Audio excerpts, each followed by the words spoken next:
good afternoon, everyone. Today we have an interview with Bo. She would like to share her life experience and before she getting the 482, the sponsor visas. So today, very welcome you to be here with me today. I would like to interview you for some questions. So I would ask you some questions, and I would like you to share your experience to everyone here. Sure, yes. Okay. So can you please introduce yourself? Okay. Hi everyone. My name is My nickname is Bo. Right now, I'm working as a chef in fusion restaurant in Cameroon. Before I got approved for my 482 visa, I would like to share an experience in Australia. So the first experience was me and my mother. We planned it that she wanted me to have a good education and have a really good communicate with English because I hate English since I was a child. So she also have a brother, which is my uncle, live here as a citizen here. So she thought it might be a good idea for me to be a high school here and stuff. So before I graduated in high school, I realized that this is like a really really safe to live here, and the payment and the money rate is kind of high here. Very high as compared to Thailand. Yes, compared to Thailand. And I was thinking that maybe I could work here for a couple years. So I talked to my mother, and she also thinking the same. So we decided to continue live here and also working and also studying.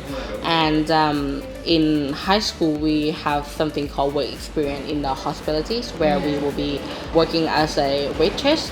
But for some reason, I always my mind always go in the kitchen. I always look forward to work in the kitchen and stuff. And one day, the cafe I worked at, they just asking me if I want to work in the kitchen.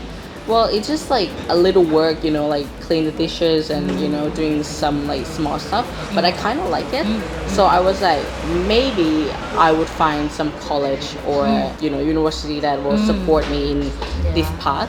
And my uncle, he recommended me to go to the Sydney College because he said that you can get a certificate 4 and diploma and advanced certificate to get to the working place that have a higher profile and stuff.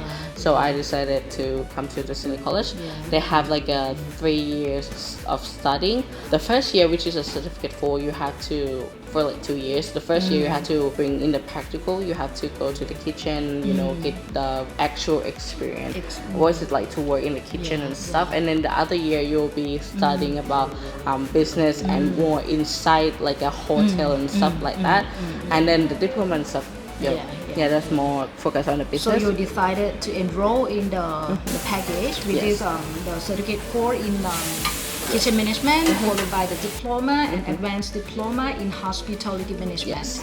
So this total is 3 years course. Yes. And after you complete it, I believe you would have gained some, working experiences and the theories, wherein you get, both practical and theories. Yes. And I believe this knowledge will very benefit and is applied in the real workplace. Yes, it really helped me to focus on work and how to working in the kitchen and doing a lot of stuff. It kind of helped me a lot. So before you get the 482, so you hold a student visas for I don't know how many years. I think 4 years.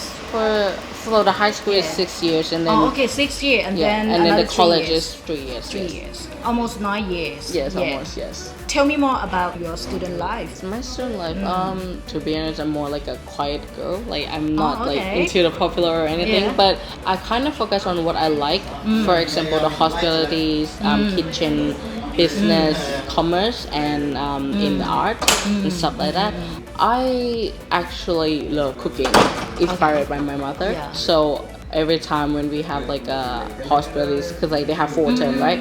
The first 2 terms you have to work in the kitchen and doing stuff like that, and then the other 2 you focus on the business. The focus on the business is so boring, but every time I go in the kitchen I was kitchen Yeah, stuff like that. Yeah, Okay, yeah. really cool. And I actually got a quite friend who could help me to focus on the past. For example, whenever I feel like, oh, I want to work in the kitchen, but I don't know what to do because I'm just a waitress. My friend always like try to encourage me and try to help me that, oh, it's okay. Maybe you want to like go ask the teacher, and maybe the teacher could help you to find maybe like a not like a serious or like higher profile restaurant. Maybe just start with something like close to your house, like a bakery shop and stuff like that. So yeah, she can help me a lot too. Yeah, sure.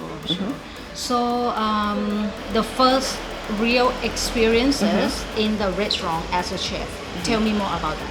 Working in the restaurant, it really for me is really stressful because actually I work in my uncle's restaurant, so it was kind of stressful a little because I work with my uncles and I work with my like The other chef. the other chef. They're really friendly, but for me it kind of stressful a little. But after I worked in them for quite some time, they kind of like be family and friend and stuff like that. So it was more or less stress. But again, we had to be really professional when we work in the kitchen, but also not too serious because sometimes you just have to be like calm and stuff like that. Because if you're being too stressed, you will be forgetting and you will lose focus and stuff. And it can like annoy and it can like not the good mood in the kitchen. So we will try to be friendly and calm, but yet still stay professional. So I believe every workplace, if your work, that is a work wherein you need to maintain your professionals as well as your enjoyment in that environment. Yes, and you have to be like really good like communicate. You have to like because being a chef, I believe that you need to communicate with the cook, with the kitchen hands, and also even the the waitress, others as well, right? Yes. Yeah. So you mentioned that your mom, she's the one that inspired you to go overseas. I mean, to come to Australia, and I believe that she would be very happy to know that you already success for the 482. So tell me more about the plan after you get the 482 and how your plan in the future. So I got a 482 visa, which is 4 years. Try to like study about the IELTS test and also the PTA test because I kind of like I don't want to waste my time, so I decided I will try to study as much as I can because when you go to the test and you also so like for the IELTS you have to get 6 overall and PTA you have to be more than 50 to get approved for the PR and stuff like that. So I try to study as much as I can, and when I got much like more confidence, I will take a test because the cost of the test is quite expensive. Yeah, I know. Every like, year, I think it keep increasing. Yeah, I think like last time I took a test it's like $410, but now I think it's like $495. Yeah, something like that. I understand. Yes. So anyway, so I believe that you are the one that could inspire to many Thai students who study the kitchen management or the diploma, and if he or she is still looking for the 482 visas, you can see her story, and I believe you could be the one that could hold the 485 in the future too. So how to contact us? So Bo, can you let they know? So how to contact us? So okay. So you can contact Australian Centers. Yeah, Australian Centers. Sorry. You can contact Facebook. us. Yeah, and you can follow us as well on the Facebook, or you can just simply give us a call, make an appointment, and our consultation is a free of cost. Okay, and I mean, okay, just before we close this conversation, so give me some few sentences how to describe how to be a good chef. I think you have to be a really open mind. You can't just like stuck here forever. You have to like find a new ideas to develop your ideas of working in the kitchen, and also you have to be really kind and really calm when you're talking to people. Because sometimes the waitress they will get stressful, so sometimes you just have to be like, oh, that's okay, it's okay, and stuff like that. But just to be clear, just be professional and be yourself. It's fine. All right, thank you very much, Bo, and Thank you. looking forward to get more of the questions, the inquiries. So we're here to help you. Thank you so much, Bo, for today. ขอบคุณค่ะ Australian Center ผู้ฉลาดย่อมรู้ธรรมชาติของการศึกษา